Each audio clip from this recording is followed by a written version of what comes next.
apresentadora lá na Carta Capital, que é a Ingrid Gerolimit, e ela fez uma crônica aqui bem interessante sobre os palestinos, lá na revista Fórum. Vou ler aqui para vocês. A história dos invisíveis.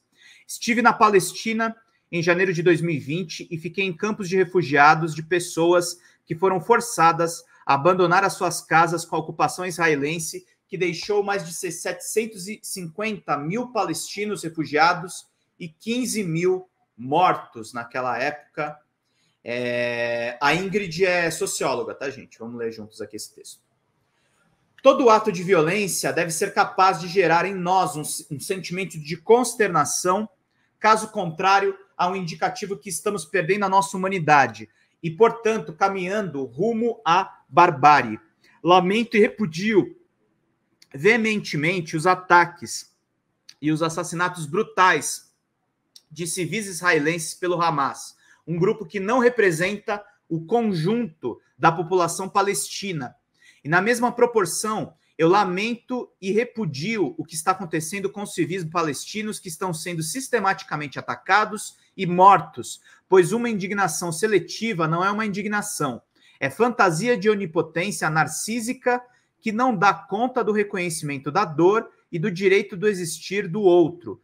Shimaranda Ngozi, no livro O Perigo da História Única, diz o seguinte: é impossível falar sobre uma única história sem falar de poder. Há uma palavra da tribo Igbo, Nikali, que é um substantivo que livremente se traduz ser maior do que o outro. Como nossos mundos econômico e político, histórias também são definidas pelo princípio de Nikali. Como são contadas, quem as conta, quando e quantas histórias são contadas, tudo realmente depende do poder. Então, quem conta a história dos invisíveis? Estive na Palestina em janeiro de 2020 e fiquei em campos de refugiados de pessoas que foram forçadas a abandonar as suas casas com a ocupação israelense que deixou mais de 750 mil palestinos refugiados e 15 mil mortos. Lá eu conheci Aya, Alan, Ibrahim e toda a sua família, também Yuma, Mohamed e outros palestinos, muçulmanos e cristãos, convivendo pacificamente, que abriram suas casas e suas histórias de vida. Yuma foi a primeira pessoa com quem tive contato logo que cheguei em solo palestino. Nossa primeira conversa foi sobre a necessidade de poupar água, artigo de luxo para os palestinos, já que Israel controla praticamente todas as fontes de água potável da Cisjordânia e de Gaza e promove cortes dramáticos no abastecimento. Segundo a Anistia Internacional, apenas 20% de toda a água do território palestino é reservada para a sua população. De um lado, enquanto falta água para beber, do outro vê-se até piscinas olímpicas cheias. Eu vi isso. Ela me conta que é muçulmana, nascida nos Estados Unidos, e que seu maior medo é nunca mais poder ver o seu marido, que é palestino, pois ele não tem permissão para sair da Palestina e ela não sabe se seu visto será renovado por Israel. Palestinos não possuem passaporte próprio, como se vivessem numa jaula geográfica. Para chegar até lá, é preciso passar pelo controle de Israel, que é quem decide quem pode entrar ou sair das suas próprias terras. A palavra é sufocamento.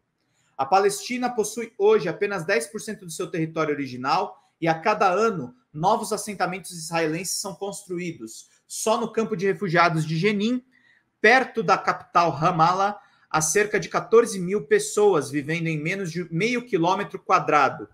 Já na casa de Aya e Ibrahim, conheci Alan, tia de Aya e hoje presidente de uma ONG pelos direitos das mulheres muçulmanas. Ela, quando criança, foi presa por atirar uma pedra em um policial israelense, passando anos na prisão por isso, o que é algo bastante comum por lá.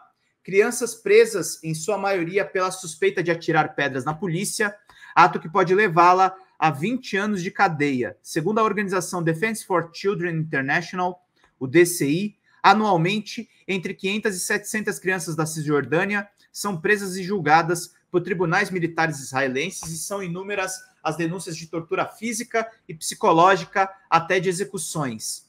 Lembro que além do que eu experienciei na Palestina, uma cena que vivi em Jerusalém Ocidental me marcou muito. 2 adolescentes, uma menina e um menino, sentados em um café, cada um com seu sorvete e fuzil.